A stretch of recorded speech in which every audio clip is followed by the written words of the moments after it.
భద్రాద్రి కొత్తగూడెం జిల్లా కొత్తగూడెంలో మాదిగ జేఏసీ వ్యవస్థాపక అధ్యక్షుడు చదలవాడ సూరి విద్యావంతుల వేదిక కొత్తగూడెం ఇన్ఛార్జి సంజీవన్ విలేకరుల సమావేశం. ఉమ్మడి ఖమ్మం, వరంగల్, నల్గొండ పట్టభద్రుల ఎన్నికల్లో కాంగ్రెస్ పార్టీ అభ్యర్థిగా పోటీ చేస్తున్న వ్యక్తి తీన్మార్ మల్లన్న ఒక చీటర్, దొంగ అని విమర్శించారు. తన న్యూస్ ఛానల్ను అడ్డుపెట్టుకుని బ్లాక్మెయిలింగ్కు పాల్పడుతూ కోట్ల రూపాయలు దండుకుంటున్నారు తప్ప దళితులకు ఎటువంటి న్యాయం చేయలేదని తెలిపారు. 80,337 మంది దళిత పట్టభద్రులు ఉన్నారని, వారందరూ తీన్మార్ మల్లన్నకు వ్యతిరేకంగా ఓటు వేయాలని కోరారు. గత ఎన్నికల్లో చిన్న కారులో ప్రచారానికి వచ్చిన తీన్మార్ 5 సంవత్సరాల్లోనే 2 కోట్ల రూపాయల కారులో ప్రచారానికి వచ్చాడని విమర్శించారు. తీన్మార్ తీన్ పార్టీలు మారాడని, బీజేపీ, బీఎస్పీ, కాంగ్రెస్ పార్టీలోకి మారాడని తీవ్రంగా విమర్శించారు. కాంగ్రెస్ నుంచి తీన్మార్ మల్లన్న పోటీ చేస్తున్న నేపథ్యంలో మాదిగ ఉపకులాలకు చెందిన పట్టభద్రుల ఓటర్లు ఎవ్వరూ తీన్మార్ మల్లన్నకు ఓటు వేయకూడదని తెలిపారు. అందరికీ నమస్తే, జై భీమ్ అన్న. నా పేరు చదలవాడ సూరి, మాదిగ జేఏసీ వ్యవస్థాపక అధ్యక్షుడిని. ఈ యొక్క ఉమ్మడి వరంగల్, ఖమ్మం, నల్గొండ పట్టభద్రుల ఎలక్షన్లో పోటీ చేస్తున్నటువంటి వ్యక్తి తీన్మార్ మల్లన్న అనే వ్యక్తికి ఓటు వేయొద్దనే సందర్భంగా ఇక్కడ ప్రెస్ మీట్ పెట్టడం జరిగింది. భద్రాద్రి కొత్తగూడెం జిల్లా నుంచి పూర్తి స్థాయిలో తీన్మార్ మల్లన్న అనే వ్యక్తి ఒక చీటర్గా, ఒక దొంగగా, ప్రజల్ని మోసం చేసే వ్యక్తిగా మేము తెలియజేస్తూ ఉన్నాం. ముఖ్యంగా మా దళితులనే యొక్క ఛానల్ పెట్టుకొని ఆ ఛానల్లో మా యొక్క దళితుల సమస్యల పైన దళితులు ఎవరైతే ఉన్నారో వాళ్ళందరూ కూడా తీన్మార్ మల్లన్న మాకేదో న్యాయం చేస్తాడని చెప్పి వెళుతూ ఉన్నారు. ఎవరైనా సరే ఫస్ట్ ఆయన ఛానల్లోకి వెళ్ళి నాకు ఈ బాధ జరిగింది, నాకు ఈ ఇబ్బందులు ఉన్నాయి నా పొలంలో, నా భూములలో అని తెలియజేస్తే వాళ్ళు రెండోసారి తీన్మార్ మల్లన్న పిలిచి ఇగో వీళ్ళకి న్యాయం జరిగింది అని ఎక్కడా చూపించిన విధంగా ఎక్కడా లేదు.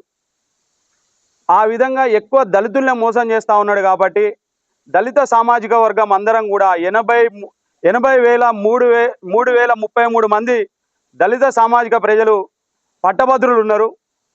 వాళ్ళందరూ కూడా తీన్మార్ మల్లన్నకి ఓటు వేయొద్దు అనేది మా యొక్క ముఖ్య లక్ష్యం. అదొకటి. తర్వాత పోయిన 5 సంవత్సరాల కిందట ఇదే పట్టభద్రుల ఎలక్షన్లకి తీన్మార్ మల్లన్న అనే వ్యక్తి ఒక చిన్న కారులో ఈ చిన్న ప్రచారంకి రావటం జరిగింది. ఇప్పుడు ఆయన ఉన్న కారు 2 కోట్ల రూపాయలది. అంటే ఈ 5 సంవత్సరాల్లో ఆయన ఏ విధంగా జనాలను మోసం చేస్తూ ఉన్నాడు అనేది తెలుస్తూ ఉంది. రెండోది, ఆయన ఫస్ట్ బీజేపీలోకి పోయిండు, బీజేపీ నుంచి బీఎస్పీలోకి వచ్చిండు, బీఎస్పీ నుంచి మళ్ళా కాంగ్రెస్లోకి వచ్చిండు. ఈయన చూసుకున్నట్టయితే ఫస్ట్ నుంచి చూసుకున్నట్టయితే ఫస్ట్ బీజేపీలోకి పోయినప్పుడు నరేంద్ర మోడీని కలిసిండు. ఆయన దగ్గర ఏమీ లబ్ధి పొందలేదు కాబట్టి బీజేపీని వదిలేసిండు. బీఎస్పీకి పోయిండు, BSP RS Praveen Kumar sir కూడా నీకు ఎలాంటి లబ్ధి జరగదు కాబట్టి ఇక్కడ అని చెప్పడం రంగంలోనే మళ్ళా ఆయన వదిలిపెట్టి ఆయన కార్యక్రమాలు ఆయన చేయడం జరిగింది. ఇప్పుడు కాంగ్రెస్ నుంచి పోటీ చేస్తూ ఉన్నాడు.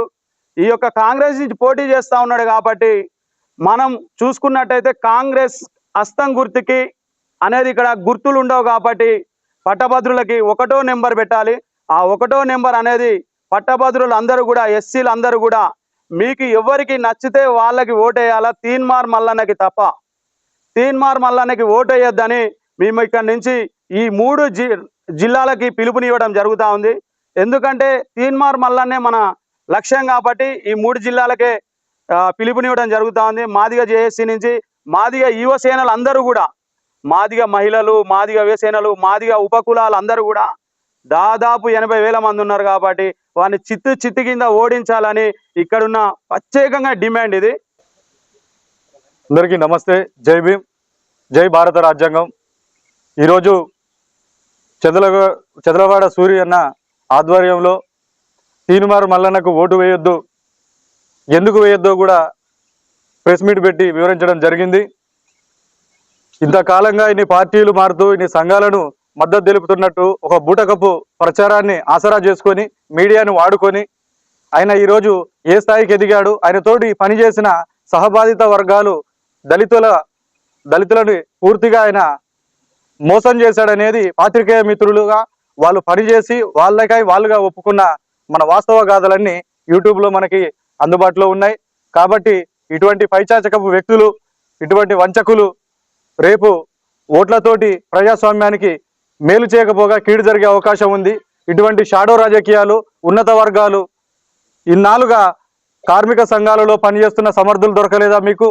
ఇన్నాళ్ళుగా విద్యార్థి సంఘాలలో పట్టభద్రులుగా పిహెచ్డీలు చేసి ఎన్నో ఉద్యమాలు, తెలంగాణ ఉద్యమం నుంచి వెళ్ళి పనిచేసిన ఏ ఒక్క నాయకుడు దొరకలేదా? కాంగ్రెస్ ప్రభుత్వంలో ఎప్పటి నుంచో పనిచేస్తున్న దళిత నాయకులు లేరా? ఇటువంటి నాయకులందరినీ పక్కన పెట్టి కేవలం కొన్ని వర్గాల ప్రయోజనాల కోసం ఈ షాడో రాజకీయాలు చేసుకుంటూ ఇంతమంది సమాజాన్ని వంచన చేస్తుంటే ఇది ఎట్లా ప్రజాస్వామికం అవుతుంది? ఈ అప్రజాస్వామికాన్ని ఇట్లాంటి మాట్లాడుతున్న ఒకరిద్దరు నాయకుల్ని కాపాడుకోవాల్సిన బాధ్యత ఈ ప్రజాపక్షం వహిస్తున్న అందరి బాధ్యత. ఈ విద్యావంతులుగా ఈ ప్రాంతంలో ఎమ్మెల్యేగా పోటీ చేసి ఇక్కడున్న సామాజిక సంఘాలను, వర్గాలను, బాధితులను, విద్యావంతులందరూ కలిసినప్పుడు వాళ్ళందరి ఆవేదన కూడా న్యాయం చేసే నాయకత్వం లేదు. ఇది ఈ ఉన్న అగ్రవర్ణ పార్టీలతో న్యాయం జరుగుతలేదు. కాబట్టి మనమే రాజకీయాల వైపు చూడాలి. మన వంతు నాయకులను, ఇటువంటి నాయకులని కాపాడుకోవాలి. ఇటువంటి నాయకుల పైన ఎటువంటి చర్యలకు పాల్పడినా చంద్రవాడ సూర్యన్న లాంటి వాళ్ళు వాస్తవాలు మాట్లాడుతూ ఉన్నారు. ఇటువంటి వాస్తవాలు మాట్లాడుకుంటా సామాజిక న్యాయం కోసం పోరాడే వాళ్ళపైన ఎటువంటి అవాంఛనీయ సంఘటనలకు పాల్పడినా చట్టపరమైన చర్యలు తీసుకొని న్యాయ పోరాటానికి ఖచ్చితంగా సిద్ధం ఉంటాం.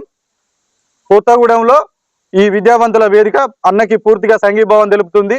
అదేవిధంగా ఓటు ఎట్లేసుకోవాలి, విద్యావంతులుగా ఉండి ఇలా సామాజిక పోకడలు ఎట్లున్నాయి, ఏ వర్గం చేతిలో రాజకీయాలు ఉన్నాయి అనేది మనం పరిశీలించి పరిగణలోకి తీసుకొని పూర్తిగా పార్లమెంటరీ ఎన్నికలు కానీ గతంలో జరిగిన లోక్సభ ఎన్నికలకు కానీ ఈ ఎన్నికలు భిన్నమైనవిగా ఉంటాయి. ఈ ఎన్నికలు భిన్నమైనవి ఉంటాయి. అభ్యర్థుల ఎంపికలో కూడా ఏ అభ్యర్థి మనకు 60 మంది పోటీలో ఉంటే 60 మందిలో ఏ ప్రాధాన్యత ఎవరికి ఇస్తున్నాం, ఎన్నో ప్రాధాన్యత ఇస్తున్నాం అనేది కూడా మనకి అక్కడ లిఖితపూర్వకంగా రాసుకునే అవకాశం ఉంటుంది. కాబట్టి ఆ అభ్యర్థుల పక్కన ఆ ఉండే ఆ స్థానాలు వాళ్ళకి ఏది ఇస్తున్నాం అనేది మీ విచక్షణకే వదిలేస్తా ఉన్నాం, మీ ఆలోచనకు వదిలేస్తా ఉన్నాం. సమర్థులని, విద్యావంతులను ఎంచుకొని బాధిత వర్గాల తరఫున పోరాడే నాయకత్వాన్ని మనం 100% ముందుకు తీసుకుపోవాలి.